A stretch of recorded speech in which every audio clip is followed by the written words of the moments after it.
Welcome to my cooking channel. This is the first time I'm doing a real cooking video in a long time. I'm starting off with the most easy, simple recipe that I could think of that is worthwhile for today. And these are chicken breasts. All I've done is I bought just grocery chicken breasts and I've washed them. I haven't done anything else. Now, what I usually do is, I'll show you basically, I just check them to make sure they don't have any bones or anything in them. So there's not much fat on chicken breasts, which is why I buy them. It's not my favorite, but today's recipe will be good enough so you know we can enjoy eating the chicken breast. So this is fat, and this is not fat. This is the meat, right? So the white part is the fat, and the pink part is the meat. We could either take it off or leave it on. It doesn't matter. You don't have to eat it. Just because you leave it on doesn't mean you're going to eat it. Sometimes I cut that off if it's a lot. Here's another bit of fat. Sometimes I leave it in because the fat will always give you a little bit more flavor. So for today, let's take it off. I have here my pan. This pan I bought in Sicily in a grocery store. So what I'm going to do is I'm just going to make sure each piece is clean, take off the fat, make sure they're okay, and throw it into that pan. The pan is going to be a little bit small. See, here's a little piece of bone, which I do not want. Take that out. It's a little bit small, and so the chicken breast, because of the amount that I have, which is 1 kilo, it will be a little bit crowded in there, but that's fine because chicken tends to dry out, which is why the breast is not my favorite. I really prefer the dark meat. But if you're fat conscious, which sometimes I am and sometimes I'm not, the breast is the right idea. It's better, even though the dark meat is also fine. So here we go.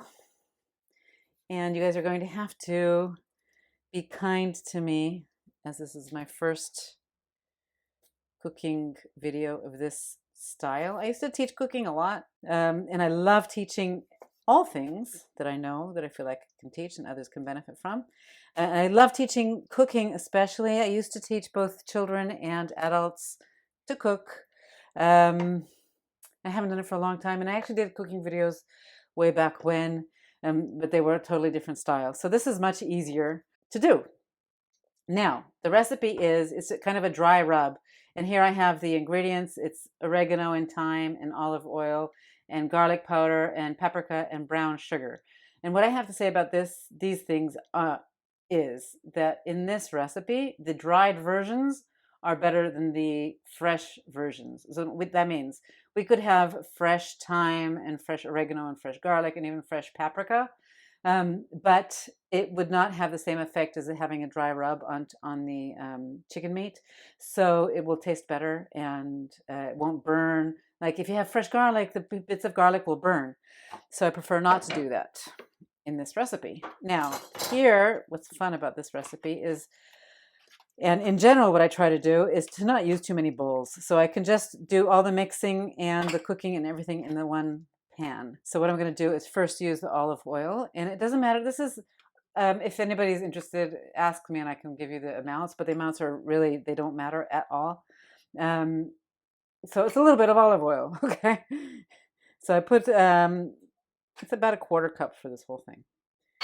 Oh, it's so professional looking. I'm very happy about this whole thing. I have all of these ingredients separate to show you, of course, but it'll be better if they're all mixed together. So what I'm going to do is I'm going to mix all of the dry ingredients in one of these little bowls. And the reason is I don't want to have one lump of paprika in one place and the sugar in another place and like big lumps of things. Okay, so here we go. Oh, and also we need salt and pepper. Salt, about a teaspoon. These are the tiny teaspoons, so it's going to be a little bit bigger than that. So 1 teaspoon of salt, and this is black pepper. There we go. Mix that in as well. Mix it up nicely, and then we just rub it all in. And then that is basically done. And the oven is preheated to 210, like between 200 and 220. And it's going to take about 20 minutes. So hang on a second. This looks like a lot. Maybe it's too much, but it doesn't matter so much. So we're just going to rub it in Dun, dun, dun. Always use your hands. Don't worry about using utensils in situations like this. I guess you could probably do it without any oil at all, also, if you wanted to. Oil basically would just help it stick better. I'm kind of massaging the dry rub, the spices, into the meat, and then the meat will like it better. The other thing is that brown sugar, a lot of times meat, especially red meat, but also chicken, brown sugar is the way to go. Not white sugar and not medium brown sugar. It's kind of like, it will give it kind of almost a barbecued flavor to it, the brown sugar.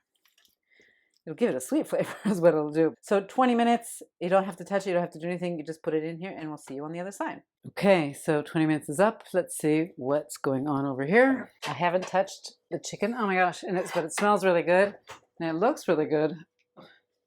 Ta-da! Looks good, right? Chicken always has to be really well cooked on the inside, not like red meat. Let's just make sure it's not pink on the inside. Looks perfect. Let's taste. It smells great.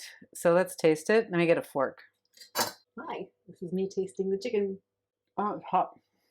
Mmm.